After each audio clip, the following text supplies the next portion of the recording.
so honored to have this conversation with such a diverse and illustrious panel and talk about why vision care for women and led by women is so important, not just for health, but also for economic well-being and for communities to grow and prosper.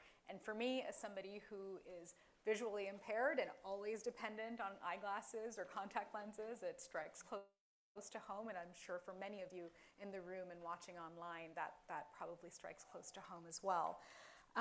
So let's dive right in. And Becky, I'd love to start with you. You are, of course, helping lead the charge for much of the work, including the program that we were just seeing on that video. And so let me ask you this, how does One Sight Essilor-Luxottica, your foundation, how does it leverage community-led involvement to address both the lack of awareness when it comes to vision care, but also empower women to be the change makers within their communities? How do you do that? Sure. Well, just starting with the why. Good vision does change everything. 1 in 3 people around the world can't see clearly. If you look to your left and to your right, anywhere around the world, someone can't see. 746 million women. It has a disproportionate amount of women that cannot see. And so really that alone is a big piece of it. And gender inequity and socioeconomic challenges are a big piece of that. And we know that the SDGs, many of them are tied to vision. And we've also at the foundation tied 19 different pathways, not just tied to health, that really are connected to what we do. So for us in our programming, we think about simultaneously looking at bridging the vision care gap and also those gender inequities in the way we work. So the video that you saw was one of our recent programs. We actually started some of our entrepreneurial programs back in 2013 in India, among other places. But that program, working in rural environments, and the 2-pager you have on your seats talks about some of this in more detail, but those rural communities, finding points where we could bring vision to places that need it most, and finding ways to do that and incorporating women. In these communities, by incorporating women, they are oftentimes the center of the households. They're the center of communities. And you, as you were watching, you perhaps saw that they were like starting businesses at 20 or coming out of depression or finding where they were getting their livelihoods. And so by creating these entrepreneurial programs, they can create a livelihood for the first time or never thought they could, and bringing in an income for their families. But in that same time, creating that awareness organically within family to family and then broader communities, and also meeting them where they're at. By meeting them where they're at, they don't have to travel to an urban area to receive care. And that's a big piece of that. And at this point, we've put 30,000 different access points and growing to try and make sure that's sustainable. To date, our programs are 60% women. Our last class was all women. The idea being that we want to make the programs flexible and obtainable for them so that they can see clearly. So for us, we see that as a scalable model, a really easy scalable model, but also where we can see it really soaring as far as bridging that vision care gap and also addressing the gender inequity. Yeah, there's so much in what you said that resonates with me, and we're going to have a chance to pick up on a few of the threads, but a couple of points in particular. I appreciated what you said about vision care being many ways cross-cutting across the SDGs. If you really want to achieve just about any of the SDGs, you need to close that vision care gap and particularly understand the disproportionate impacts on women. The other thing that you said that I think is so important is that we need to realize that it's not just about health. And as you mentioned, for those of you that are in the room, you might have seen FP Analytics, the Independent Research Division of Foreign Policy, the team which I lead, has just put out a short study looking at what difference the returns on investment are when it comes to vision care. And certainly you can measure that at a micro level and a macro level in terms of economic returns. But one of the things that we discovered through our research and engaging with all of you is just what a difference it makes in terms of the human return on investment and the confidence that is gained and the sense of social belonging and being able to live a fuller life, not things that can be easily quantified.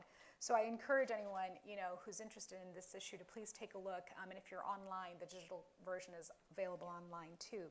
But the other thing that you said was the importance of community-led and community-rooted initiatives. And Irene, you are a force of nature. You lead Seed Health's work in Uganda. And I'd love to bring you in on this because, I can't think of anyone better placed to talk about community-rooted, community-led healthcare. And so help us all understand a little bit, what are the unique challenges faced by local healthcare workers, and in particular women who often are a major part of the local or community-based healthcare workforce when it comes to delivering care? And how do you support locally led women's initiatives to be able to grow and scale, as Becky was saying? Thank you so much for that question. So a number of challenges affect health workers, but because we have 70% of health workers as women, the impact is bigger on women. So the first challenge I can think of is burnout. We know we are having so many diseases. We are having epidemics after epidemics. Right now we have mpox, we have malaria and so many other diseases. So the burden is high. And for women, for example, from a country where I come from, is that women are the primary caregivers. So the woman is the caregiver at home, and then she also has to come back and give care to the community. So that's the first. So burnout really affects the women more than the men, in my perspective. The other challenge, of course, is pay and lack of promotion opportunities. We all know that generally health workers are not paid as well. I know even in the US it's the same. In most of our countries, really health workers are not paid as well. But you find that for women, let's say if I was to have a job, I may be paid less than my colleague. And it's worse in countries which are more patriarchal. So I would say that the pay gap and the economic aspects really affect women health workers more. The other is representation. So Uganda has made a lot of progress. All our ministers of health, the 3, are women. But you know that ministers are more at representation level. Sometimes you have that middle group that makes the decisions or helps the minister to make the decision. So you find that most are men. Mm-hmm. When you come now to the grassroots, the people who do the work, the bigger part of those are women. So the women are more at the base where we are doing the work, but when it comes to representation, leadership, we are a smaller proportion. The other aspect that is very dear to my heart is harassment, sexual harassment, abuse. It is, the first panel talked about it, but for women in the healthcare setting, it's even worse. You find that a woman may be placed to work on night shift. In this time, she's not safe.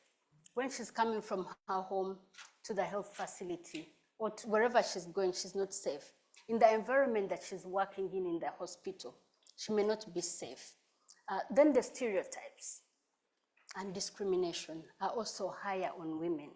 So you see that the woman, while they're doing all the work, the challenges that health workers face are really bigger on the women. And how we support as Seed Global Health, we've done training to ensure that, of course, they are skilled, they have the tools that they need, but the bigger part is empowering women, empowering health workers to speak up through associations, not to be afraid to speak up and let the decision makers know what they need, what the challenges are. Yeah, thank you. Yeah, thank you. And I want to come back to the healthcare point, the training and scaling point in a little bit. I appreciate what you said about the reality at the grassroots level. And if we go from the grassroots to the global, MasterCard is one of the largest and important companies in the world when it comes to everything from financing and tech and so much more. But MasterCard for a long time now has also been really focused on how to generate inclusive growth and to do so in ways that are sustainable and uplift communities, Pyle. And so I'd love to talk to you a little bit about the work that you are doing, and specifically as relates to Strive Women and how initiatives such as Strive Women support women entrepreneurs that are in underserved regions.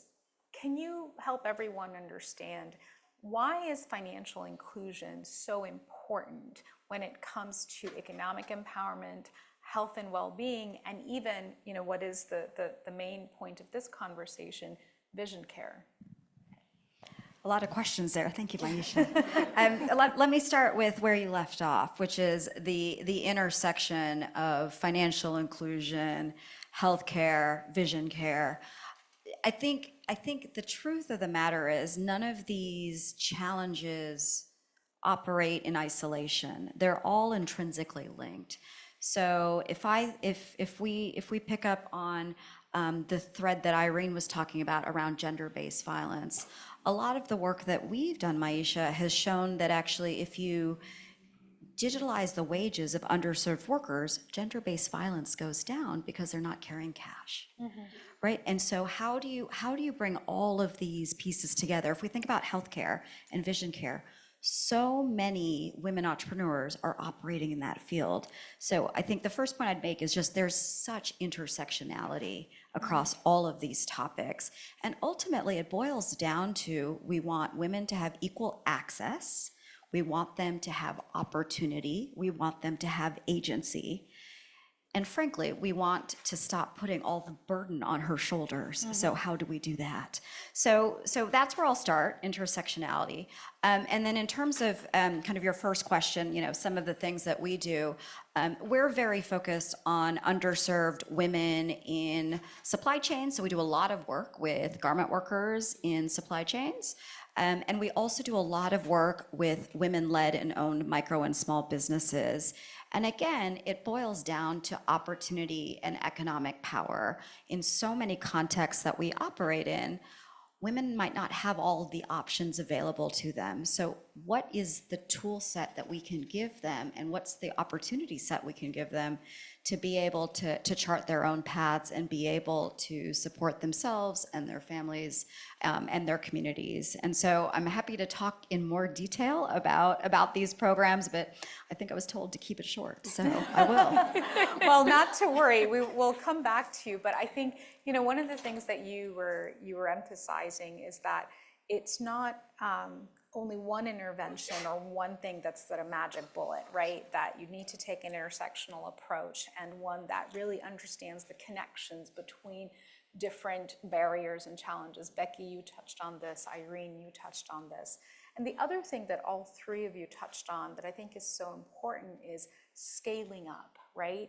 When we figure out what's working and what's working well, how do we scale that up and make it contextually relevant elsewhere? And so, Becky, I'd love to come back to you on this, which is, you have these really promising and productive initiatives like iRafiki, like iMitra.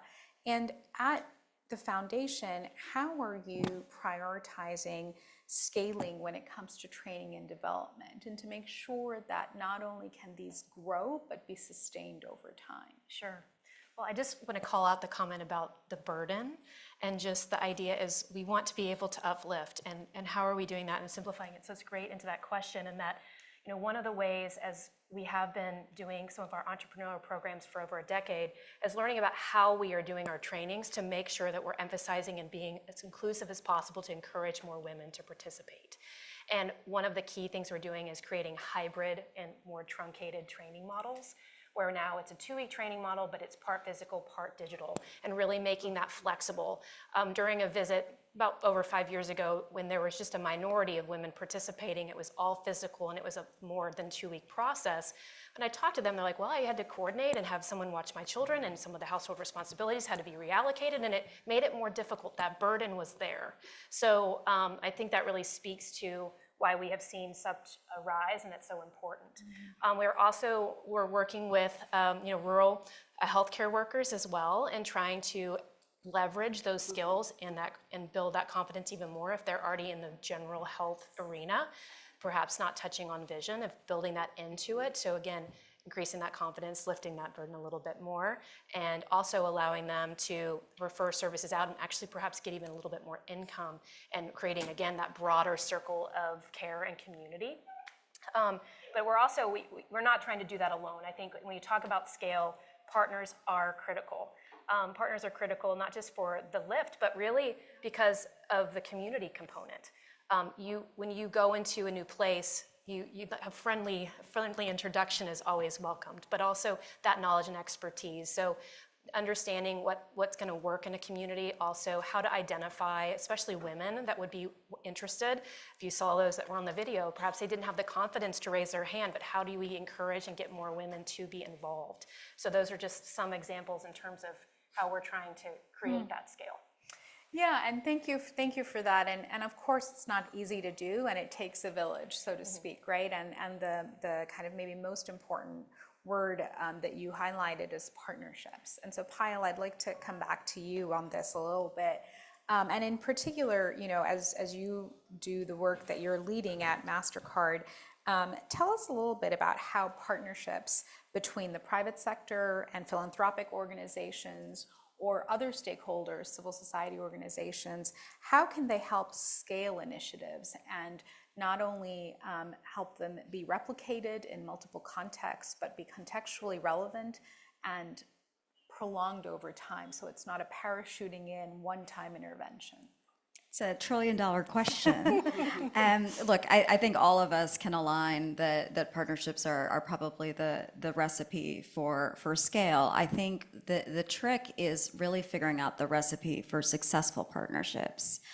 And what I'd say is it comes down to really understanding what assets each of the partner brings to bear and where the strengths of each partner lies. One of the words that hasn't come up yet is trust. And I find that some partners in a partnership have the trust of the communities and the women that they're working with, and others don't.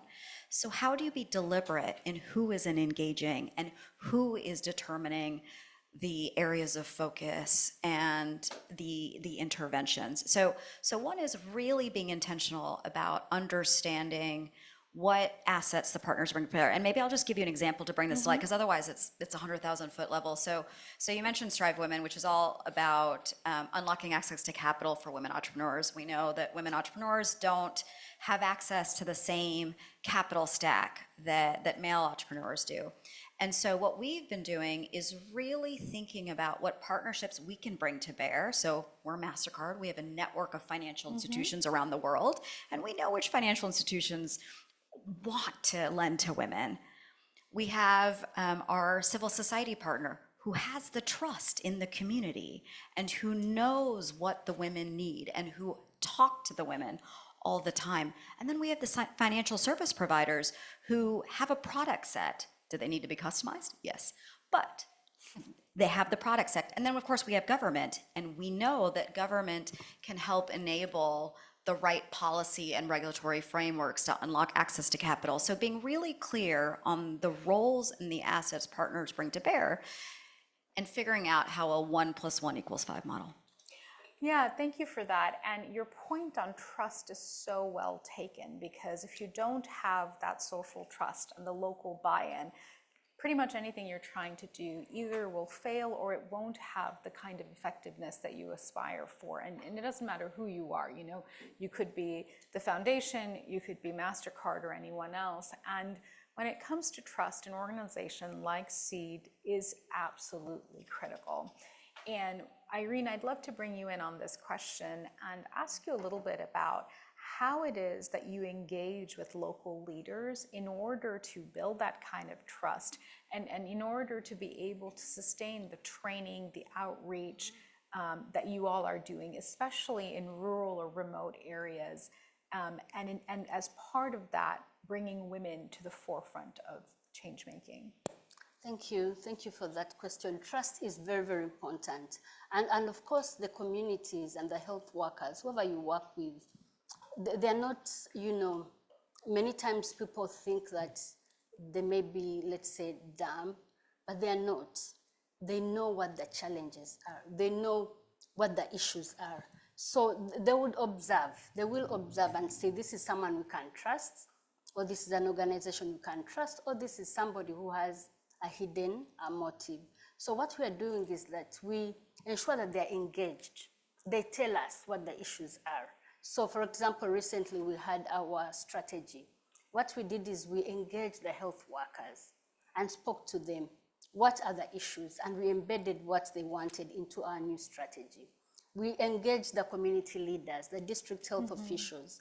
We engaged the government officials. So you find that your strategy or whatever you're doing really is something that the community believes in. And once you start implementing, they would lead that. The other aspect, I could give an example. When we had an epidemic of Ebola, so you find that when health workers give information, there is a bit of mistrust. So it so happened that we had the epidemic, and communities were living, they're like, no, these people are lying to us. There's no epidemic, this is witchcraft. So we had to engage the community leaders and tell them, this is what is happening. And at the end of the day, they were able to tell us, in this particular village, people have been dying for a period of 1 month. So you see that they already knew, but because they were not engaged, then they couldn't come out. So it's very, very important to listen to them. The other aspect is using data and evidence. So, and of course, this is brought up by the health workers. They know that they're seeing a surge in this particular disease. So ensuring that they're involved, they can see the data, they can, contribute surveillance, and they're also contributing to the solutions. Thank you. Thank you for that. And I'm a social scientist, so your call to action when it comes to data is music to my ears.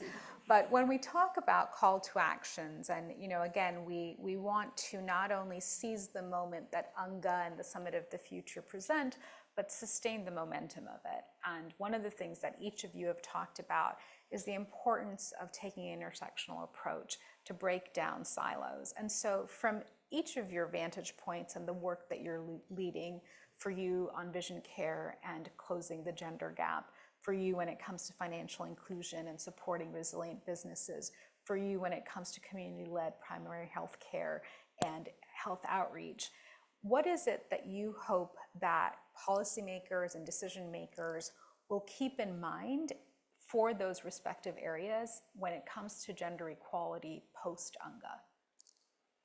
And maybe Becky, I'll start with you and then we can go down the line. Sure.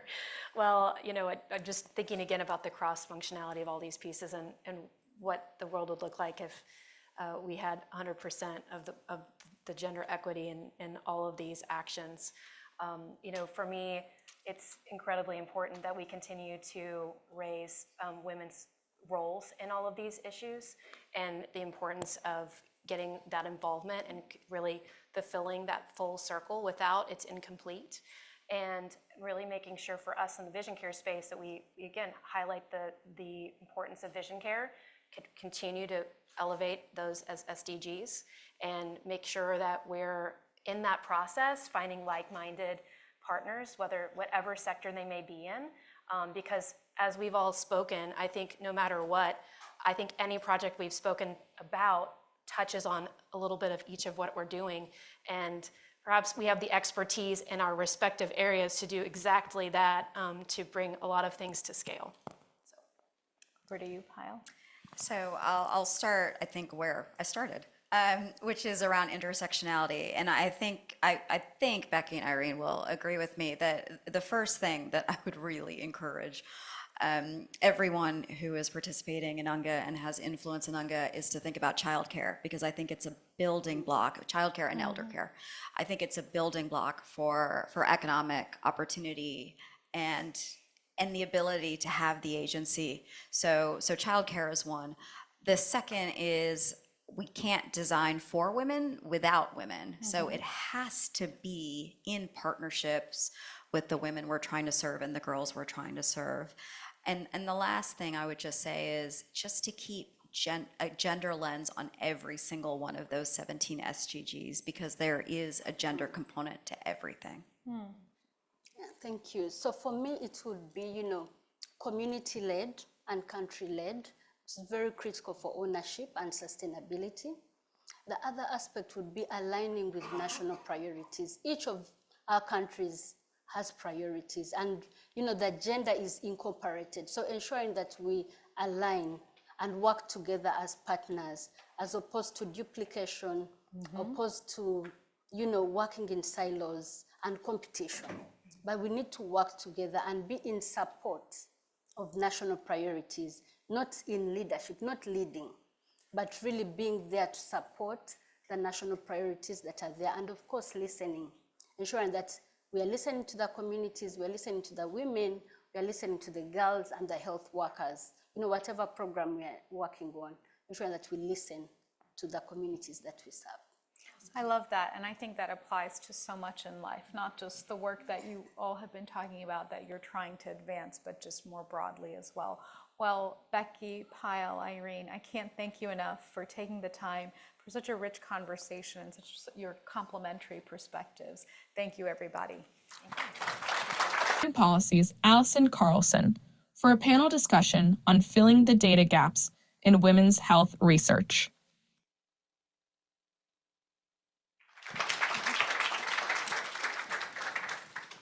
Hello, everyone. Great to see you, so many familiar faces, and thank you for joining us today, and thank you for joining us online as well. We're just absolutely thrilled to have such an incredible group here in the audience, but also here on stage, and so many of the conversations are really additive, building on each other. And what we're going to talk about now is about the importance of data and gender disaggregated data. And if you are a Her Power fan and frequent attendee and were at our DC Her Power a few months ago, we had the opportunity to talk about the importance of sex disaggregated data, why it matters, how can it inform policymaking, investments, resource allocation. So we're building on that conversation as well. And in today's conversation, really talking about why it's important as it relates to women and their health. And that's something that doesn't get talked about enough. And I think there's a real opportunity here to dive into the expertise and also the experience that all of you have on this subject matter and why we should all care and why it matters. And so, Papa, I'd like to turn to you first. So you are the chief of UN Women's Data Program and Women Count. And so you are in charge of this mobilization of effort within UN Women. So I'd like to start with you to just paint a bit of a picture of the data landscape. What does it look like right now, and how would you characterize the data landscape as it relates to women in health? Thank you very much, and it's really a pleasure to join you to discuss this issue. I live and breathe it, so it's always a pleasure to talk about it. So on women's health, perhaps let me start with overall the data landscape, because I think they are linked, right? So when it comes to data, so we've just released this report. It's called the SDG Gender Snapshot last week. And what it tells us is that we have progress, but also regress. It's really, I think the report is really a tapestry of where we are advancing, but also where we are regressing. So, and for health, it's particularly important because if we don't advance on poverty, if we don't advance on nutrition, if we don't advance on education, we don't advance on health, because those are the social determinants of it. And one of the biggest challenges when it comes to, when it came to the health goal, so that's SDG 3, what we found is that we do see some progress on, for example, contraception, but it's painfully slow, just like other SDGs.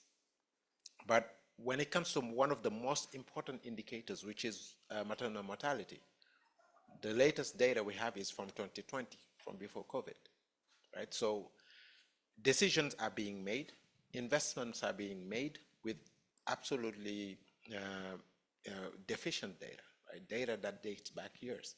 So that's really, I think, one of the challenges that we need to solve. And when it comes to, when we looked at all data sets, what we found is the same. Countries have only produced about half of the data that they need to make decisions on SDGs, about half. So, that's again a challenge. And some of the biggest problems are, one, funding, and the other is capacity from countries. And just one final point is really on the data usage part. That's even worse than on data production. The little bit of data that we have, we don't use. And that, again, I think is a challenge that needs solved. I would love to come back to a few points that you just made about production, dissemination, and use, and how we can fill some of those gaps that you mentioned. But first, before going there, Marie, I'd love to turn to you, and from your experience and with Bridge, as it relates to women and health, but also pregnant women, breastfeeding women, why does this matter? Yes, thank you, Allison, and thank you for having me here. It's a very important topic, very dear to my heart. And so why does it matter? We heard from Papa, lack of data, and even when they are there, were not disseminated well. Well, for pregnant women, there's absolutely no generation of data.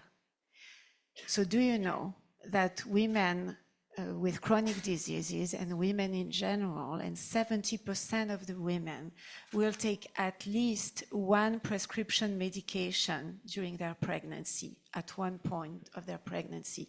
This is pretty stunning, and this is across the world. And so when you look at the data that we have actually less than 5% of these medications that have some information to inform decision making. And when you think of today, in a world where we are basing all our decisions on data, how is it that women have to make that choice without any information about a very important time of their life? And the reason is we've excluded women from clinical trials for a long, long time. As a matter of fact, most of our clinical trials require exclusion or contraception at inclusion.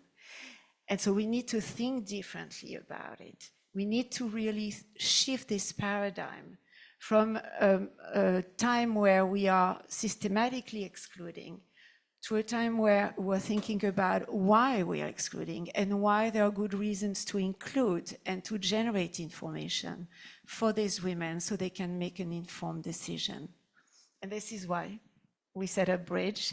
This is why this commission was put together to start with a multidisciplinary team of experts, understanding what we need to do with the patient in the commission and the patient starting the discussion.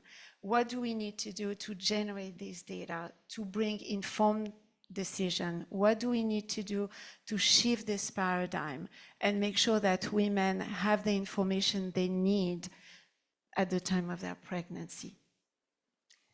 Yeah, I think you bring up a number of really important points about inclusion and also translating back to how we can fill these gaps in data. Certainly there are a number of gaps from places that are considered data rich, but in data poor areas, countries, that exclusion is even greater. And so would love to talk through a little bit more about how you're all thinking about filling those gaps. And one way I would like to turn to you, Nawe, from your perspective and your experience. Why is it important to fill those gaps from a personal experience? And I think that can also then help inform how these strategies can be more inclusive. Okay, so my name is Nawai, and I have epilepsy. I was diagnosed when I was 11 years old, and it was quite well controlled, and I never thought about, what impact that would have on having a child. But then when it gets to that point in your life where you want to have children, then all of a sudden you realize, the decision that you take at that point on whether you stay on your medication, whether you stop, whether you change medication, has really significant implications for you, your baby, if anything goes wrong, for example. And it's only during that time when, I was thinking about having a child that those issues kind of start to come to the fore. And in the process of trying to make those decisions, you go to your doctor and you ask your health professional, and the doctor doesn't know. And you don't know, and the reason is because there's no data or very little data and information. So you're taking a decision on how you manage your health with a chronic condition, based on nothing. And you have to live with the consequences of those decisions for the rest of your life. So if something goes wrong, you know, with your baby, then actually you and your family have to manage that for the long term. So I think that was one of the difficult decisions for me. And as a result of, you know, not being able to find what I felt that I needed, I took part in research. I was very lucky. I had the opportunity at my hospital to take part in research. And one of the reasons why I wanted to do it was because I didn't have the opportunity to make that decision. There was no data. So I would really want that for other women coming behind me, that they would have the opportunity. And so it was important for me to give something back, and that my experience, there would be learning from that. I felt that was really important. So I think that gives a little bit of context as to why, why on a very personal level, this is really important. Thank you for that, and really appreciate you sharing your experience and your perspective, because, you know, as we were talking about backstage, I think often we have these conversations that are about policy and investment and what's needed that we principally agree with, but yet aren't really understanding how it resonates very personally and deeply in lives. And so thank you for sharing that with us and with our audience, because it resonates that much more. And so I wonder, and I'd like to turn to both you, Papa and Marie, when you're thinking about this and thinking about innovation in data acquisition and data production and inclusive strategies for doing that.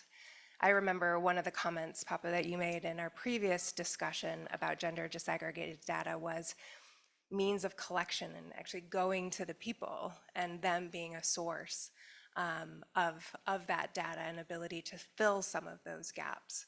So as it relates to women in health broadly and women who are pregnant, breastfeeding, how can they be more inclusive? And are you working with programs? Or you see anything that's particularly innovative or transformative in this space that is kind of pushing the dial to make sure that it is more inclusive?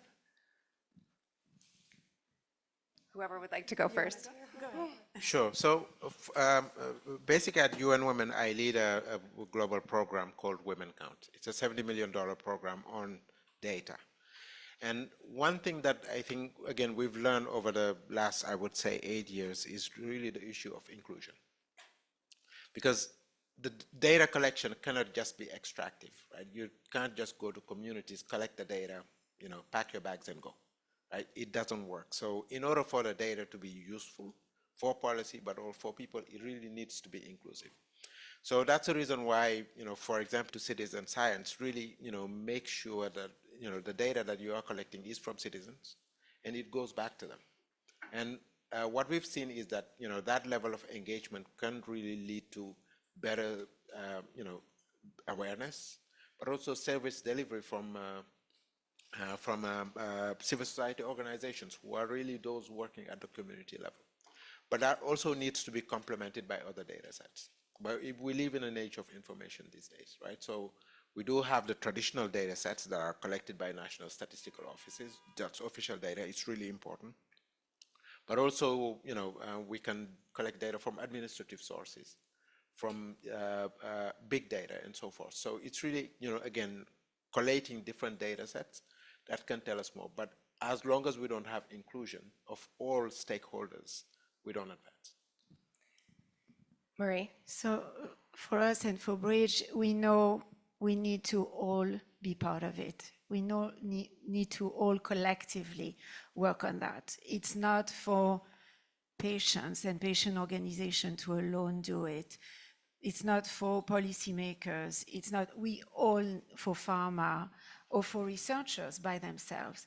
The only way we can succeed there is to do it together. And so we are thrilled to see the initiative and the funding that is now given to women's research. And we are hoping that this funding is going to go, in some particular examples, to pregnancy and breastfeeding, because it's really important to go in that direction. This is the future of our societies, and we really need to think about it. but collectively we can do it together. We just need to make sure that we educate all of us, the researchers, the pharmaceutical companies, the policymakers, importantly, the patients and the women, so that they trust the women, the data that we are giving, and they trust giving their data, and we are able to give them back what they need to hear. That we need to be able to give them and communicate the outcome of this research, because only then we will be able to generate more.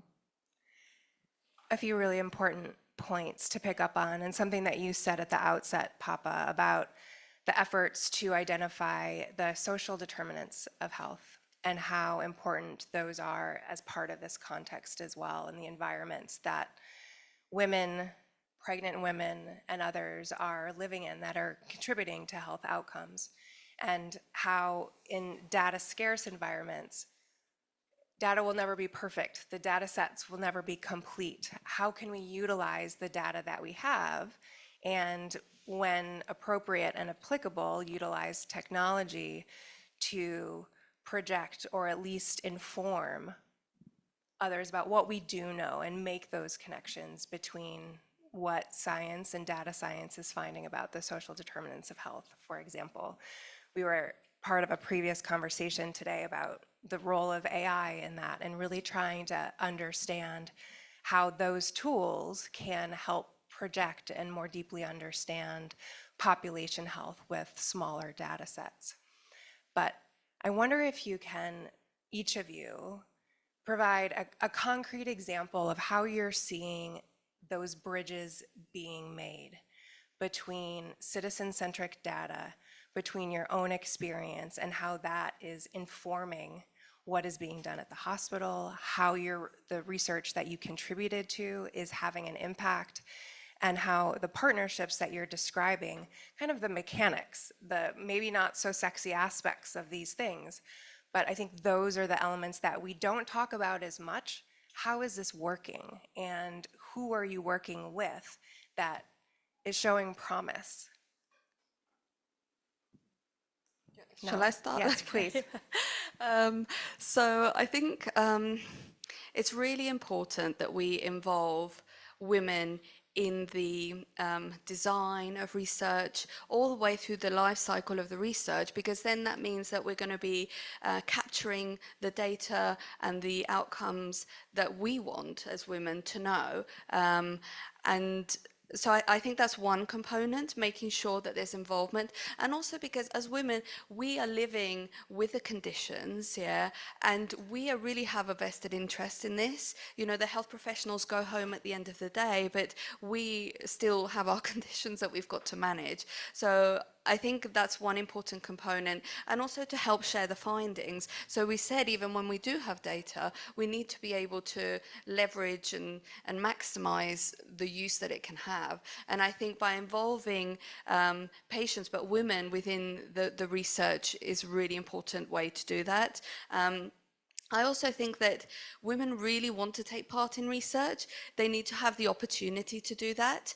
And I think actually everyone has a different threshold of what they're willing to do as part of the research element, yeah. So some women might just be happy to share their data as part of a bigger research program, for example, while others might want to take part in a trial, for example. So we just need to enable women to have the opportunity to take part in research and offer them, yeah, that opportunity to have an impact. Marie, I'll turn to you actually to build off of what Noah said, and also as bridge, how some of those bridges are being formed, and really getting to this question of use. While limited and there are data gaps, how can we ensure that it's used? Yeah, so this is how we set up the Bridge Commission, really to think about how we're going to generate the data, but how they're going to be used and communicated. And I think this is really why, so practically, to a very practical question. We have researchers in Bridge, we have patients, and patients talk about what they want, what they need, the type of data that they want to have, and in what format. And I think only if we had to patients and we listen and we make sure that they're getting the information they need, we will be able to stimulate research there and to stimulate knowledge and understanding of what it means to make an informed decision when you have a chronic disease and you want a pregnancy. So we're working with policymakers, we're working with regulators, we're going to a mindset of, as I said, shifting the paradigm from protecting women through research, not from research, as this is key, and this is what policymakers, regulators, patients, researchers, ethicists are all now working on, and we see that movement. It's coming. So I would encourage all of you to look at the Bridge report and see very practical recommendation on how each of us can contribute. All of us can contribute to this and make it better for women and their future babies. And Papa, when you think about data dissemination and sharing of data, which especially in this space can be complicated and complex, what are you focused on and what are you hopeful about regarding progress in dissemination and ultimately the use of this data? So one of the things that we do, for example, as part of this program that I mentioned, is at the national level, we bring stakeholders together, different ones. So line ministries, National Statistical Office, civil society, researchers, so particularly academia, so donors, donor countries, for example. So when you bring them together, I think you do start to find solutions. And here, the data collection, and this is really important, the data collection doesn't start, if you want good data, it doesn't start at the collection stage. It starts at, why do we need this data stage? And that is, again, stakeholders who will use that data, they are the ones who are making that decision. And once you bring them around the table, you start to find solutions. Maybe we can't collect this data through a survey, but we can find it through administrative sources, or we can find it online, etc. So that, again, it's that part about inclusion that really helps with, both the data collection, but also ultimately the dissemination, because those are the same stakeholders who will use the data. The partnerships that you all reference are incredibly important, and what's exciting too is there are so many people in this room and outside the doors and online who are interested in working on or in other ways possible partners. And so it sounds like, if you don't mind, an invitation for greater engagement with everyone here and everyone outside about how you can be more inclusive, what roles do you have that are complementary, and to get engaged so that these partnerships form an ecosystem of sorts, because I think it's also important that the efforts underway are aligned, streamlined, scaled, which is easy to say, of course. But to your point that you just made, Papa, I think the first question I asked to all of you was, why should we care and why does this matter? And I think you all articulated it incredibly well. And so if you had, along the backdrop of the UN General Assembly and all of the people in this room, kind of a call to action or an ask, what is the one thing that you hope people take away from this conversation and why it's important to you? Papa, I'm going to start with you, and then Marie, and then I'm going to end with you. So what I've been telling everybody this week is take a data point, whatever it is, quote it to somebody else. Right? So if you're talking to someone, quote them something that you think is important. Because again, I think in these settings, what we can do is really share information with each other.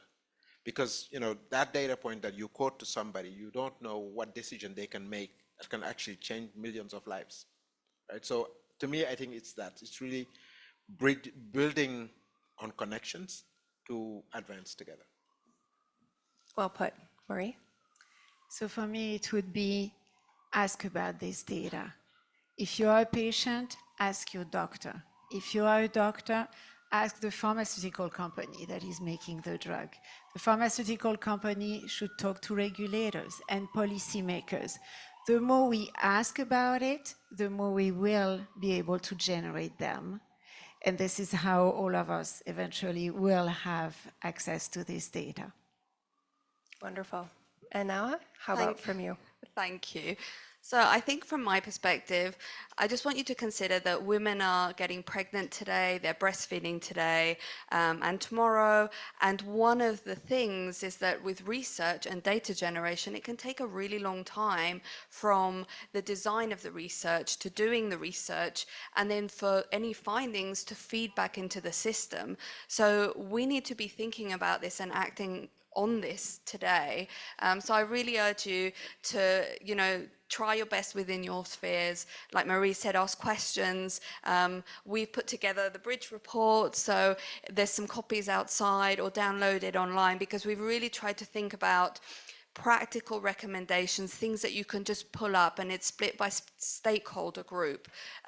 So hopefully it will give you some inspiration. But I really appreciate you being here today, and I feel so passionately about this. And I really hope that it will be better for our daughters in the future. Thank you. And thanks to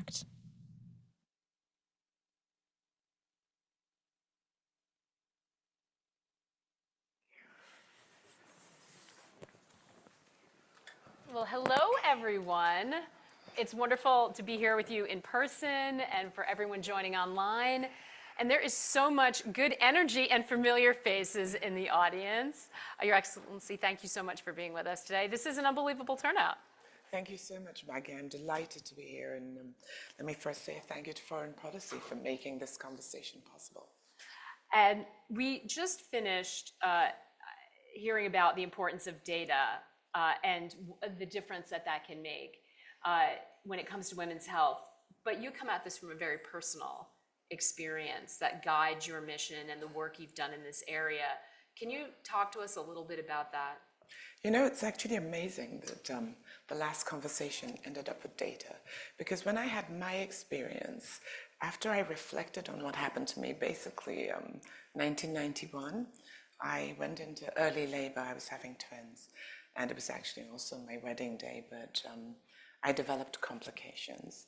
And I lost one, and with the one that survived, I really had to do a worldwide search for the tools and equipment. So what we had in Nigeria is we had the people who knew what to do. What we didn't really have were the latest tools and innovation.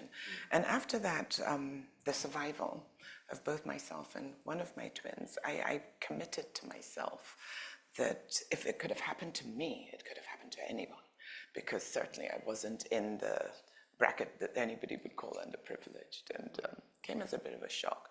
So I've really devoted most of the rest of my life to finding those tools, bringing them back, putting them to scale, making sure they fit our context, developing our own homegrown practices. But the first thing I did when looking for a solution actually was embrace data. So I sat down and I studied what I considered to be the best maternal and child health record in the world.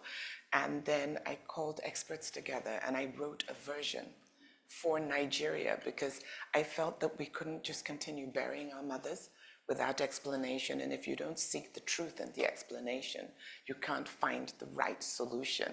So for me, it's data to save the people. But in that data, the deep dive is to explain what the challenge is to know what is the right solution. That's right. Without that framework, it is just data, right? You have to then take it and use it into action. And that passion that drives your purpose coming out of that tragedy, I feel like we hear so much of that passion, even in the last, throughout the session so far, that's driving this progress. And it's reflected in the turnout tonight, which is amazing. So when we look at this, what do you think is, where are we? Give us a gut check on where we are in the project. We've come a long way from your experience, but where are we based on the work you're doing at Wellbeing? Well, based on the work I'm doing at Wellbeing, I'll say we've made a lot of progress. But the fact that I'm still looking for solutions to tackle the same problem 30 years later shows that actually the world has also stagnated. First of all, what I would say is that we know the right investments. So we know what is killing women in childbirth. And even though we're dealing with that problem because that was the challenge underneath our noses, we also now know actually that women's health lags behind men's health because we tend to approach women's health at 2 or 3 key points in a woman's, I will call it the health cycle. So we approach women's health when she's going to have a baby, and then we approach women's health again if she needs a screening for a sort of a cancer, and then we only approach women's health again. We're only compelled to approach women's health again when disaster strikes and she's at death's door. And this is really, really wrong. You know, no investment in any field, let alone in the human development field, works if you only approach it 3 times. So I have been pushing for a bigger whole life cycle, health cycle of the woman approach, right from birth up till age. We know, for instance, that women actually have a high proportion of cardiovascular disease, especially older women, the age that I am now.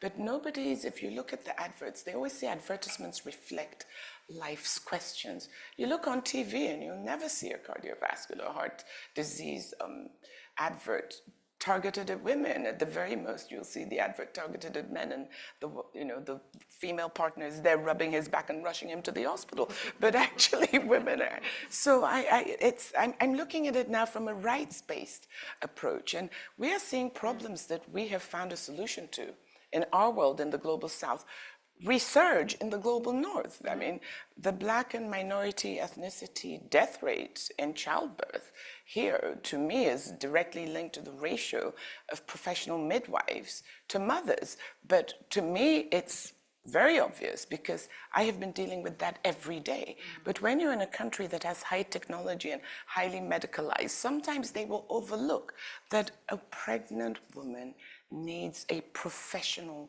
trained midwife who is focusing on pregnant women's health, who understands how to assure her dignity, to advise her through the pregnancy. And it's not a big investment. You know, any doctor will tell you there are only 4 medicines that you can give a pregnant woman safely. So really, if you want to keep a pregnant woman alive and thriving, the rest of your investment must be in putting the woman power, the manpower, whether physically or digitally, at her disposal to respond to her questions and guide her through her pregnancy. And this same approach, the human resource correct deployment approach, really is something that we need to take through the entire health cycle of women's health. I really advocate strongly for midwives and nurses as the ideal guardians, influencers, and promoters for women's health, because this is what they do. This is what they studied. This is what they trained for. And this is what they love to do. We should remunerate them, and we should deploy them, and we should make sure we have a pipeline that's creating enough of them to service us and our needs. It's a fantastic point. Yes, that deserves a round of applause. When I was first found out I was pregnant, my gynecologist had a midwife on staff. Yeah. It's not the norm, and it made all the difference. So you're absolutely right. What are the aside from that, that's one solution. What are you seeing? Let's lean into the progress and the opportunity, and then we'll talk a little bit about the barrier. Okay, well, what I'm seeing, first of all, in What's working? Okay, what is working? Yeah. What is working is a certain respect and dignity in the co-creation of programming. So long gone are the days where I would hear about some program in the global North and be sitting down and trying to write my 120 pages of grant. Now, when I want to do a program, I sit down with my donor, and my donor also sees me as a donor because I'm donating. What I'm bringing to the table is territory, competence, accountability, transparency, and it's a co-investment model. So you might want, for instance, to wipe out jaundice. Now, I'm not the sort of implementer that's just going to say, okay, here's 6 hospitals in here, just give them the light boxes. I'm going to do a deep dive. I'm going to co-create that program with you. So for instance, I've just finished co-creating a program which is going to roll as a whole state program. And I'm insisting it's a whole state program because, I come from that community. I can't run a program if there's 20 hospitals in this state. I'm not going to select 10 and leave out the other 10 because I can't look my people in the eye for who I'm not going to give it to. So it's community-centered, community-driven, and you're right. When you come from that community and you're sitting with the global and you're co-designing a program, you write with sustainability in mind because you know that that funding is not going to last forever. So you're building local ownership into the program. You're transferring the knowledge, transferring the skills, and taking knowledge as well, because by the way, the world is a global village. I think the estimate is that by 2030, 1 in every 2 persons in America will be of African descent, and then 1 in every 2 of those will be a Nigerian. So really, she got the memo on the big number, share a data point with someone.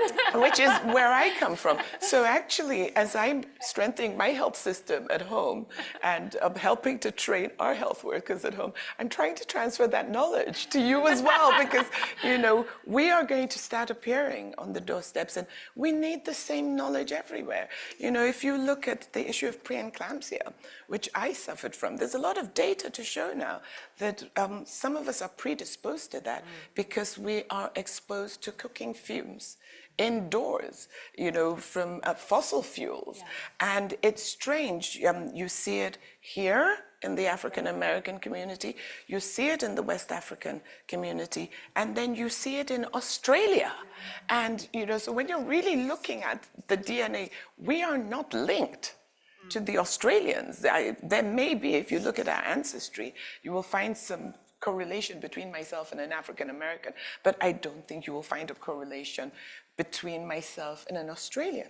So that means it has to be something about behavioral practice. So what works is respecting your partners. What works is transparency, accountability. What works is long-term funding. What works is having enough room in a program. For instance, in our AMONC program, we made it whole state, and we trained, I think, 68 master trainers in clusters. We also left 13 labs, 2 centers of excellence. Those 68 master trainers trained a further 6,900 health workers who served a further 62,800 mothers to deliver safely without birth injury every year. And it was amazing. I went to the front line to take a look at how the program was doing. And I met an obstetrician of 11 years post-qualification. And when I said to him, so how'd you like the training program? He started to cry. Tears were actually coming out of his eyes. He kept his composure, but tears were coming out of his eyes. And I said, why are you crying? And he said, I'm 11 years post-qual. And I have been doing episiotomies on women every day. And it's just now that I've learned that when I'm going in to do the episiotomy, I can put my fingertip over the scalpel before I make the cut. And I cut from the inside first to come to the outside. And I can do just 3 stitches to close the episiotomy afterwards for the woman to be able to heal. So I said, so how were you doing it before? And he made a sawing movement. And we're all women, so now that is the sort of program that improves the availability and quality of maternal and newborn care. And I'm delighted, that was a 5-year program. It was supported by Johnson & Johnson, and I have a very solid technical partner, Liverpool School of Tropical Medicine and Hygiene, for that program. But we use simulation models to also teach the correct techniques, how to revive a baby who arrives not breathing. And it led to, I think, in the first 6 months, there was a 22% drop in mortality. But the state in which we ran that program has consistently, ever since, come top in survival rates in Nigeria. And even when they see a blip, because maybe policy-wise or politically-wise, somebody's tried to do something different, they come back very quickly within the next 2 months and say, you know, can we do some refresher? And I say, well, we've left you a center of excellence. You go do your refresher. I love this conversation because it's talking about what's possible, what's working, when you have the right ingredients in place, the right partnerships in place, and the right passion behind it. We are incredibly out of time. I feel like we are all bemoaning that because we definitely need more with you. But if we could just leave everyone with a thought about, and it's the same one that Allison asked, if you had the ear of everyone, what would you like to see done? What can you leave us all with? If I had the ear of everyone, I would say please invest in women-led programming. You know, we cannot be talking women-led programming. Put that gender lens across every single investment. Put the human rights lens across every single investment, and then put the transparency and accountability lens across every single investment. That makes for better partnerships. It makes us even learn from our failures, and it leads to better program design. And then the last thing I would say is always seek for scale.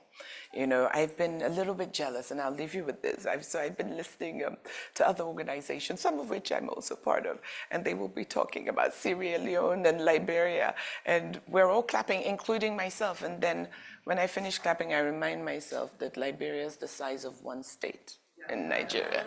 So if you're looking for scale, I would ask you to, you know, hold your courage, come to Nigeria. There are enough partners there.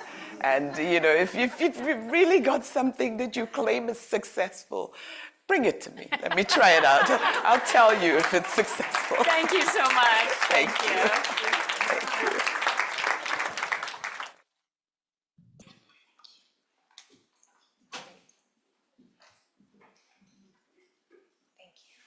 Thank you. Wow, that was powerful. Chills and inspired, and the call to action is quite clear. So really appreciate that. And I think this conversation will build on her remarks quite well. You know, what we're focusing on this conversation is really looking at sexual and reproductive health and rights around the world and doing a little bit of a stock take. Where are we right now? What's happening here in this country and around the world? And you know, this is the ICPD 30th anniversary, and I think it provides an opportunity for us to think about that for a second, and for us to reflect on what progress has been made in the last 30 years since the conference, you know, of population and development. And so Kathleen, I'd like to first turn to you. When you think about that and the work you're doing with the Population Institute, how would you take stock? What progress has been made, and where do we need to go? Thank you, Allison. I am really delighted to be having this conversation at this moment when we are reflecting on 30 years since the International Conference on Population and Development and everything that it means and what we can learn from that and where we can go moving forward.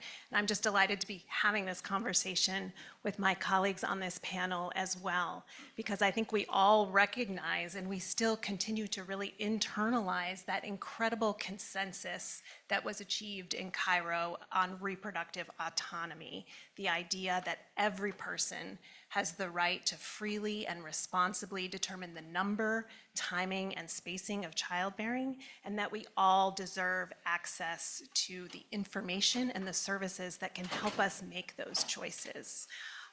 That was a really unprecedented consensus back in 1994. It is something that we have continued to internalize and fight for.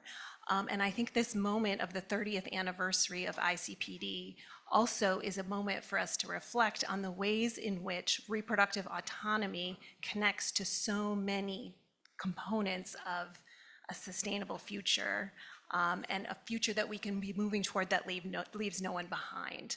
I've heard a lot of talk today about intersectionality, and that is something that is really part of the ICPD program of action, talking about how those individual rights connect to so many of the other different kinds of sustainable development goals that we're trying to achieve. The program of action had important things to say about economic growth, poverty alleviation, the rights of migrants, the environment. And this is really a great moment for us to reflect on both the critical importance of reproductive autonomy and the rights that come along with that to the individual, as well as how those rights scale up to the population level in ways that has really important implications for a sustainable future that leaves no one behind. I think you frame that really well and really underscore and articulate it's transcendent, and sexual reproductive health and rights affect everything. And it's not just women, it affects everyone, and it affects populations, and it affects all of the sustainable development goals. And so when we think about SRHR, and Sama, I'd like to turn to you, if you could break that down and share what ways are you seeing that manifest in the lack of access to sexual and reproductive health and the lack of rights around the world. How does that show up, and what are you seeing happening in women's lives and communities around the world where you work? Thank you for that question, and good day, everybody. I think first we should acknowledge the progress that we have made. We have said since Cairo, since FP 2030 was formed, that was like in 2012, since many of us existed. It took us a long time, to say in 1994, now we're going to make change, right? But we've made progress. To date, we've got about 377 million people who are using contraception, which is great. We've got, since 2012, when FP 2030 was formed, we have had an additional 92 million new users of family planning, modern contraception, and that's what I'm talking about, and that is great. We have had about 60 countries that have made some strides in legislative reforms that actually encourage even a comprehensive SRHR framework, and that is good news. But we are seeing many more women and young people across the world who are demanding to use modern contraception, and they're not having access. And this is a challenge. In fact, the unmet need remains at above 260 million people globally. And we're also seeing some pushback. We're seeing organized resistance, organized opposition across the globe, not just threatening the comprehensive SRHR access, but threatening, actually it's like sexism. The sum of sexism has been greater than even the pursuit for GDPs globally. We're seeing a world uniting, against why are women being empowered? Why are we having SRHR? Even more than how they are uniting for fortunes of GDPs, and that is scary. What are we doing, and why does this matter? This matters because where there is no access to SRHR, you are denying women, young people, that ability to decide a different trajectory of their lives. I recently came from rural Zimbabwe, where I think I've said this before to some audiences. I saw a 15-year-old who was pregnant. I saw a 17-year-old who was pregnant. And people were not enraged about that, because that is rape. They were deliberating on when is this person going to get married, right? That is the conversation. And I think that shows that whilst we have made progress, we have taken some steps back. We are seeing a decline in funding on SRHR in some spaces and some countries. We are seeing that even though the demand is growing, it's not commensurate with the needs that are there on the ground. When you deny women SRHR access, you are denying them an education, an ability, and an opportunity to complete their education, to enter the workforce, to actually participate in society as equals. And you are denying an investment in human capital. And that is a challenge. And you know what? 2030 is around the corner. 1,925 days left, and we are not going to achieve sustainable development goals if we do not invest in sexual reproductive health in its entirety. Yes, very, very well put. And you're right, we do need to acknowledge the progress that has been made. Both of your comments, I think, shine a light on that really well. And also be very clear-eyed about the world we presently live in and the backsliding that's happening. And so how do we stop that? Even the UN Secretary General has acknowledged the backsliding that is happening with sexual and reproductive health and rights around the world and the treatment of women. And so, Lori, I'd like to turn to you. When you think about your work with Planned Parenthood Global, how are these issues manifesting? How are you seeing that backsliding? And what are some of the ways that you and your colleagues are working to reverse that trend?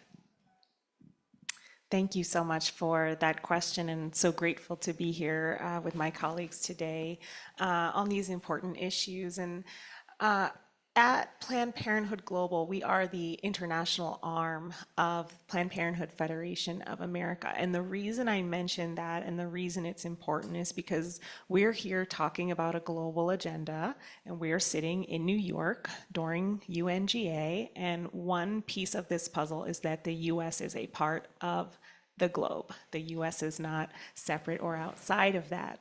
And we need new models and modes of transnational solidarity and connection points in order to connect the dots between everything that is going on here in the US and in so many countries worldwide, where in some cases, yes, we're seeing all of the backsliding that you mentioned, and in some cases, feminist movements have got it figured out, or they've made a win, or they've seen progress. We saw an advancement in a small country called Benin, where I don't think eyes were on Benin to see an advancement in the abortion policy there, and they did that. We, of course, have the green wave washing across Latin America. And where are the lessons that we're learning from that, and how are we making sure that we're fostering the innovations that are working in this very difficult moment and investing in those and scaling those up? And so our model is really to support and invest financially and otherwise in amazing grassroots groups so that we have a locally led and globally connected movement that can really push forward the agenda that has been described as ICPD.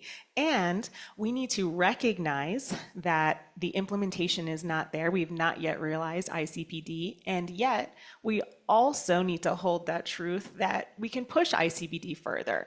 We can queer ICPD. We can youth, this is going to sound bad, YOUTH, euthanize ICPD, okay? We need to recognize that in addition to the horrendous number that you described around unmet need, in some of the countries where Planned Parenthood Global is working, we see unmet need among adolescents who say that they don't want to be pregnant at 60 or 70% of the population for adolescents. We are not setting young people up for success when that is the reality. And that is not okay, and that needs to be a huge part of the agenda that we're all pushing. Thank you for that. And you're absolutely right that we need to push that envelope and what solutions are working and what is also having impact at scale, and the programs that aren't being siloed for one community or another, but recognizing that humans, adolescents, are complex and have complex health and reproductive needs, and meeting them where they're at. And this conversation is following one that we had a little bit ago about the evidence and how to integrate the evidence into the policies, into the investments, into the resource allocation. And so, in the spirit of thinking through how can we utilize the evidence to inform the programs that are having impact, Kathleen, I'd like to turn to you. What are you seeing as some of those promising programs that are utilizing the data, understanding what's happening in the communities on the ground so that the programs could be contextually relevant, better informed, and have the impact that will help address the backsliding? Thank you for that question. And as a data nerd, I love having questions about utilizing evidence to shape policy and programmatic responses that really drive impact. Now, I have to say that the Population Institute is not a program implementer, so we don't have that front line on the program approaches that are having the biggest bang for the buck in terms of advancing SRHR. But what we do understand is we kind of look at data sources across sectors. And I've really been encouraged today by the kinds of conversations that have been happening about multi-sectoralism, intersectionality, and really understanding how health indicators connect with indicators in other sectors that are related. But more often than not, we are not having those kind of integrated conversations. So for example, we work with partners in Niger and Uganda that are really interested in better understanding how SRHR and climate change impacts overlap with one another, and how can we shape climate change responses, those responses that are meant to build people's resilience and adaptive capacity. And you know, when we're talking about reproductive autonomy, as a mother, I can hardly think of anything that would be more important for my own resilience as being able to determine the number, timing, and spacing of my own children. And so it's exciting to be working with partners who are doing these kind of integrated approaches that bring in components of SRHR into climate change adaptation and resilience programs, because people don't live their lives in silos. We live very complicated lives, and thinking about how we can bring these kinds of interventions together, there is data and evidence that shows that there are synergies there, that we get better outcomes for natural resource management or for climate change resilience, and we get better outcomes for some of the reproductive health indicators when these things are integrated with one another. And yet we don't often see that integration happening on the ground. We don't see the financing that would support that kind of broad multi-sectoral approach. So that is an opportunity as we move forward beyond ICPD plus 30 and thinking about the kinds of approaches that we need to be looking toward if we really truly want to achieve the Sustainable Development Goals and the goals that will follow those. A few key words I picked up on in all of the incredibly important points are integration, financing, and support, and really being able to scale that. And you know, you've all mentioned commitments, and increasingly there are governments around the world that are making policy commitments to increasing SRHR. At the end of the day, as they say, your budget and your resource allocation really illustrates your principles and what you're willing to commit your scarce resources to. And I really appreciate how you reference the opportunity and how we're thinking about this as an opportunity. And I think that reframing really needs to be focused on. And when we're thinking about resource allocation, not as a cost, but as an investment, and the return on investment that will be had by countries, regions, communities, if those investments are made. And so I'd like to talk about that a little bit more and talk about it in nuts and bolts. So we often talk about we need more financing, resource allocation at a high level, and yes, that is always true. But I'm wondering how and what mechanisms are actually working that are translating into having impact in women's and communities' lives for all of you. And so, Samu, I'd like to turn to you, and with Made Possible, how are you thinking about investments and that ROI? That's a great one. ROI, I like that phrase, right? Because from where I sit, we know and we do have evidence that for every dollar that is spent on family planning, you are actually going to get like $8 back, and family planning pays back, it pays off, it pays dividends, it pays forward, it's future proof, and family planning makes many things possible. So with those phrases, we are launching this campaign where we are saying made possible by family planning, because for many of us, we are here today because our lives have been made possible through family planning. We all have a family planning moment, a family planning story, and we want to normalize that language, even on how we invest and investing differently. We know where we're sitting right now, we've got about 15% less investments than we had in 2019, and that is scary. So in this campaign, we would love to have more money and new money, right? And we would love to have new partners. Obviously, many of you are invited to join this campaign, and new momentum so that we can achieve the results. We need to normalize family planning. By the time we get to 2030, we shouldn't be trading it off for political votes, for other conversations, or for whatever reason. We should be normalizing it. And that's why making different investments, we are calling on Global Fund. We are leaving opportunity at the table, for example, when we're talking about HIV programs. The siloed approach in terms of how investments are done, we are leaving opportunity at the table, and we are saying no more. We do not want to go back there. We want to go forward as we are going to 2030. That's why made possible by family planning is now a thing. Yes, it is now a thing. And thank you.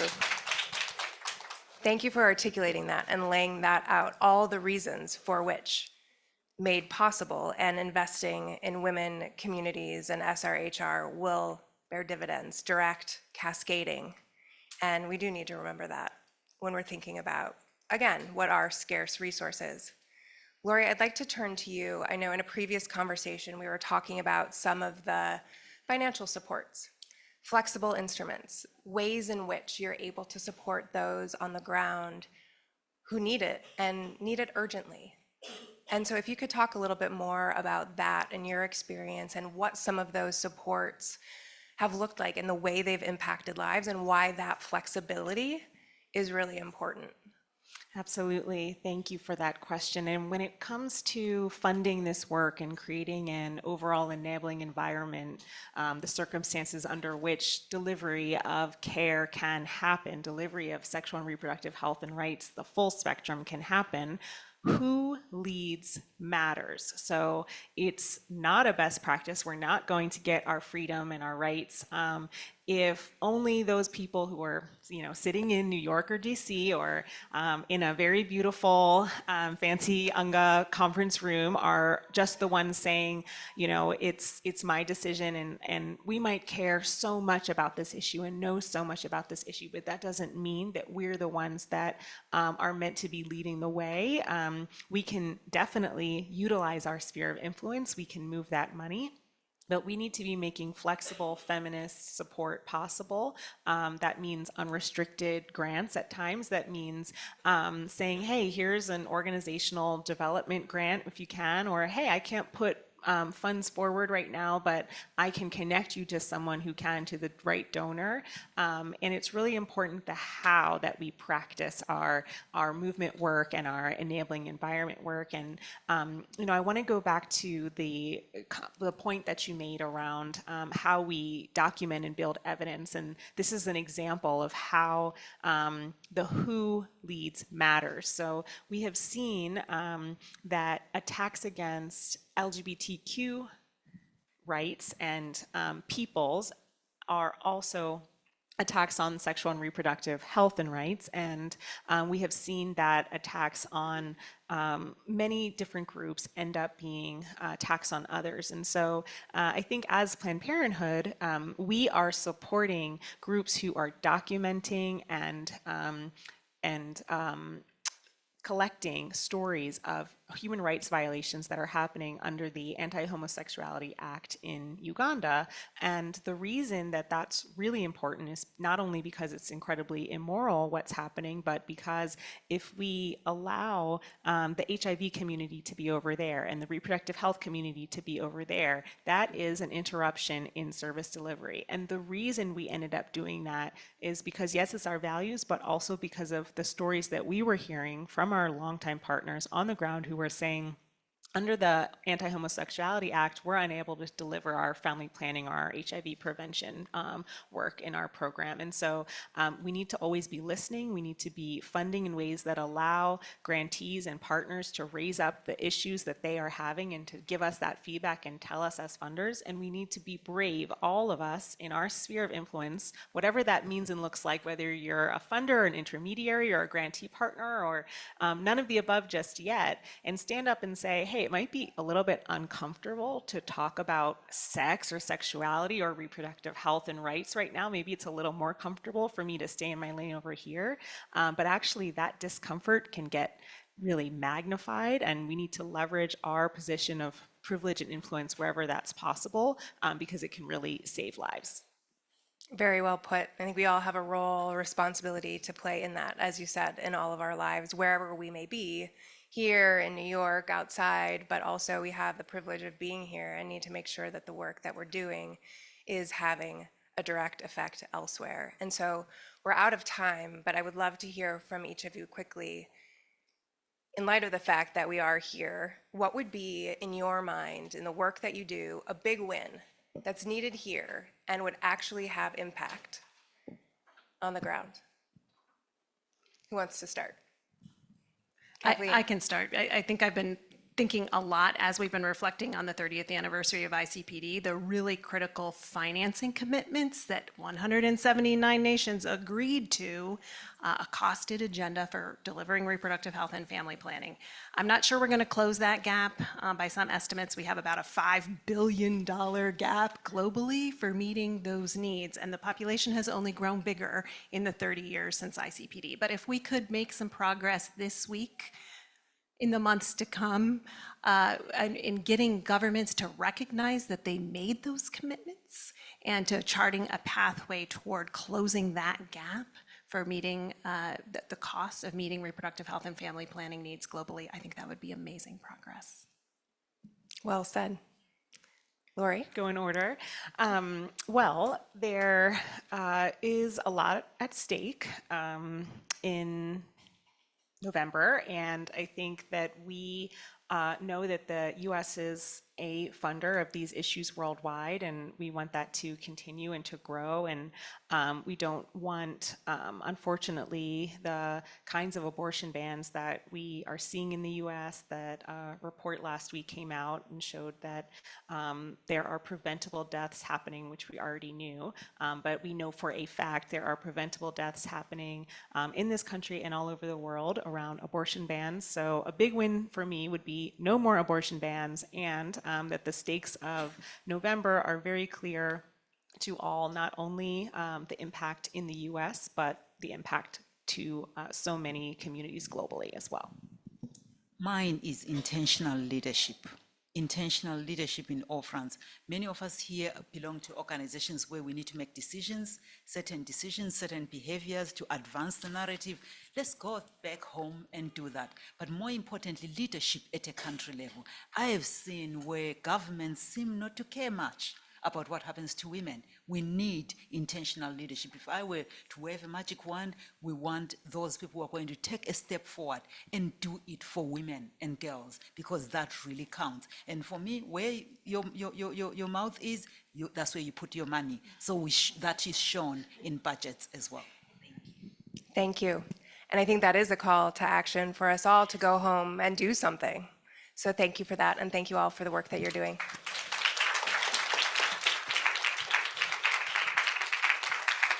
Out today with a conversation with you and to follow up the discussion that was just had, and to hear from you and the work that you're doing, and to harness your insights about what more can and needs to be done as it relates to SRHR. You know, this UNGA, as you well know, is really focused on leaving no one behind. So from your perspective, and in light of the work that you're doing, where are we? How are we doing? Well, where to start? Allison, it's great to be back with you. I really want to congratulate foreign policy, because I heard there were lines around the block, and I've been in the waiting room listening to the energy that's emanating from this group and understanding that people are online as well. This is a moment for us to think about power. I love the fact that you've named this Her Power, and that we're looking at action.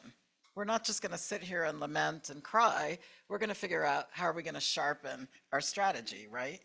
So let me confess that in the year when I'm going to turn 70, I'm looking back to the fact that as a student, I was in Mexico City in 1975. So next year, when we celebrate Beijing 30, right? The first women's conference was actually in Mexico City in 75. And of course, we've heard about ICPD. I personally was in Cairo in that year, where my predecessor from UNFPA, Nafis Sadiq, said, you know what, put women and girls at the center of development, and all the dots are going to connect. And we see that with the Sustainable Development Goals. So I want to proudly join you in claiming victory. Are things better for women and girls than they were 50? Yes, they are. And even in 30 years, we've seen that we've been able to cut deaths during childbirth.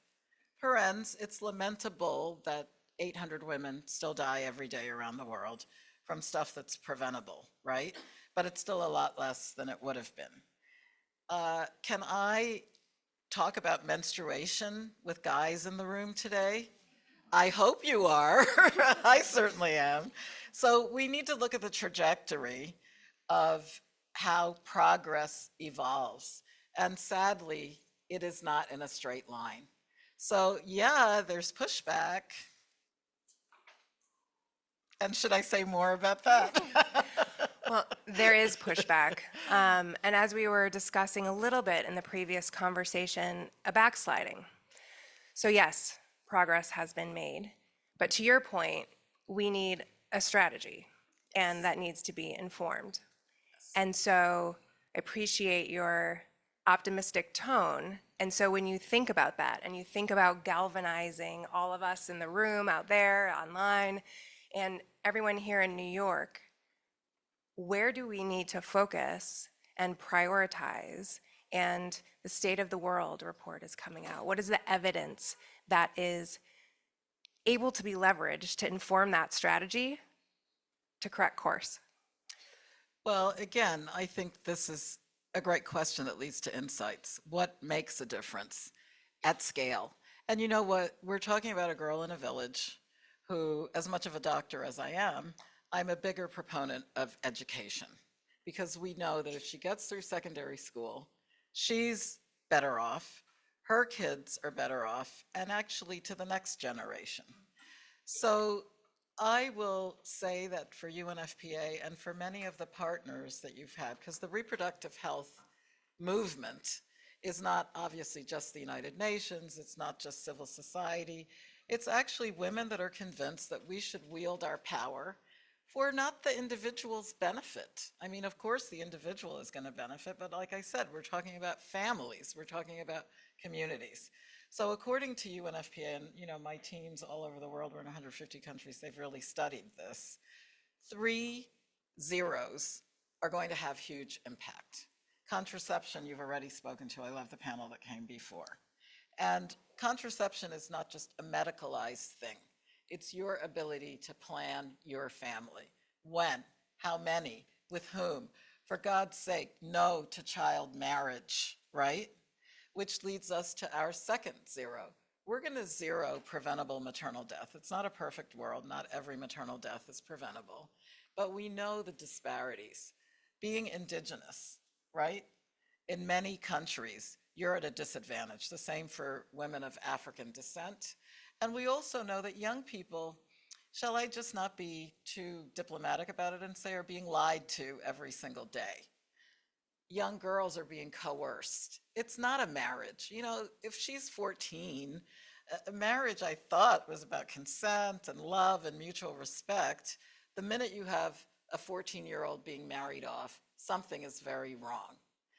I work in humanitarian circumstances with my teams.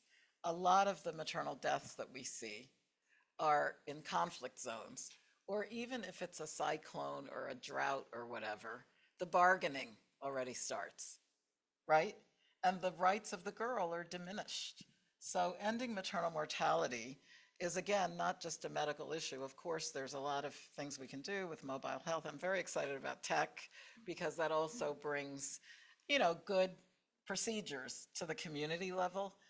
But the third one, and here I'm appealing to everybody because it's everybody's business, a lot of the heartache, a lot of the sorrow in communities is because of gender-based violence. Women getting beat up, whoever feeling that might makes right. And when are we going to deal with this? So I'm excited when I see men stepping up. This is your issue. I'm excited when I see people defending the rights of people of sexual diversities. This is our issue. But yet and still, right?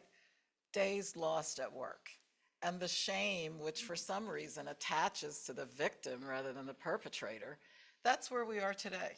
So when I'm looking forward to the next 30 years, and I'm following the lead of young people in everything that I do, you know, like our convening in Benin, where the young people, and it's online, came up with their Cotonou points of action, some of which I'm incorporating in what I'm telling you. Young people are going to change that dynamic. We're not going to have it normal for femicide to happen as frequently as it does. And online violence is also going to be interrupted. Trying to shame and, you know, naked picture women and all this stuff. This is a governance issue. So my last point with this action, contraception, ending maternal mortality, you know, and child marriage and FGM and everything else, and also working on sexual and gender-based violence, we do have the data. We do have the evidence. We do need to persuade parliamentarians and lawmakers to collect that data and evidence in a respectful, anonymous way so we can track how well we're doing. You laid that out incredibly well, and I'd like to build on something that you just said, in that evidence is important to demonstrate and show when people are being lied to, and I appreciate your candor about that. And we know that this is an issue, SRHR is an issue that has become highly politicized and radioactive in some circles, that is not productive and is a distraction, and in some cases can undermine security of women and their families and a threat to their rights going forward. And so in the environment that we're living in, how can we combat that? Well, you know, we can certainly make sure that women's voices are heard loud and clear. No one should be squelched, but certainly I think the silencing of women, seen and not heard, teaching our daughters to be patient, to be second, third, fourth, fifth in line. Right now, the epidemic of hunger means that women go without because, of course, you know, they prioritize others, shall we say. For me, I think one thing that's really important is to have the younger and the older people in general, but now I'm speaking of women in particular, exchange views. Much as I've talked about menstruation, I think it's so important to talk about menopause, you know, and that's coming a little bit more into play because it's a life cycle issue. And I think there's wisdom in older people and there's wisdom in younger people as well. So that dyad of bringing these discussions to light, no longer, you know, like in East Africa, they say hiding behind the curtain. No, we need to talk about these issues openly. And while I actually think that power concedes nothing without a demand, you know, this was Frederick Douglass during the pre-civil rights era, it was abolition in that case.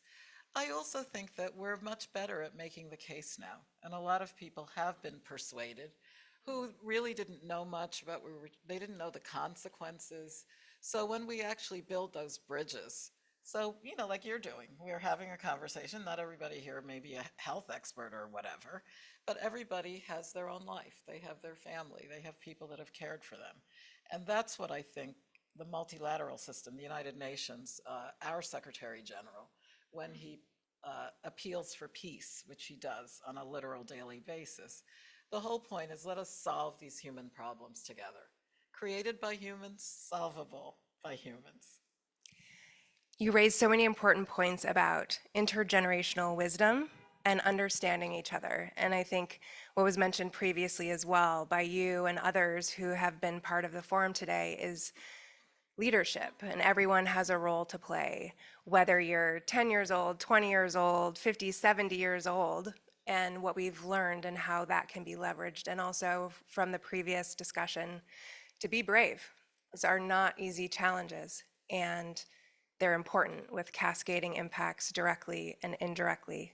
And so in our last moment, kind of a theme of closing out conversations is your call to action. What would you ask everyone in the audience and those here to do? What would I like you to do? I would like you to step out confidently with hope and with determination. Women have fashioned this world in better ways since time immemorial. We're talking about where there's a will, there's a way. That's political leadership, and you should lead wherever you are.